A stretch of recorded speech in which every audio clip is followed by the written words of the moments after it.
Hello guys and welcome to my YouTube channel tech बम के। यह वीडियो काफ़ी इंपॉर्टेंट होने वाली है अगर आप भी यूज़ करते हैं iQOO Z11X 5G फ़ोन और आपके फ़ोन में कोई भी साउंड प्रॉब्लम है, वॉल्यूम प्रॉब्लम है, तो इस प्रॉब्लम को कैसे सॉल्व करना है इस वीडियो में बताएंगे। 100% गारंटी दोस्तों, कोई भी साउंड प्रॉब्लम हो सॉल्व हो जाएगी।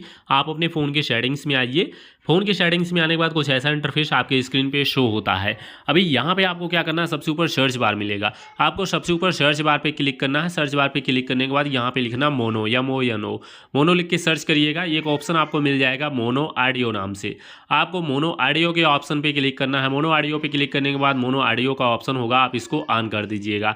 इसको ऑन करने के बाद क्या होगा, आपको जो ये ऑडियो बैलेंस का ऑप्शन, इसको राइट साइड करिए। पहले आप कोई म्यूजिक चला लीजिए अपने फ़ोन में और चेक कर लीजिए ऑडियो बैलेंस राइट साइड करने पे, लेफ्ट साइड करने पे या बीच में यानी सेंटर में करने पे, कहाँ पे करने पे आपके फ़ोन में बढ़िया साउंड मिल रहा है वहीं पे करके इसको छोड़ दीजिए। इसके बाद आप बैक आ जाइए सेटिंग में, हल्का सा नीचे आइएगा। एक ऑप्शन आपको मिल जाएगा साउंड एंड वाइब्रेशन नाम से, आप इस पर क्लिक करिएगा। साउंड एंड वाइब्रेशन के ऑप्शन पे क्लिक करने के बाद गाइस आपको यहाँ पे ऑडियो बूस्टर का ऑप्शन मिलेगा।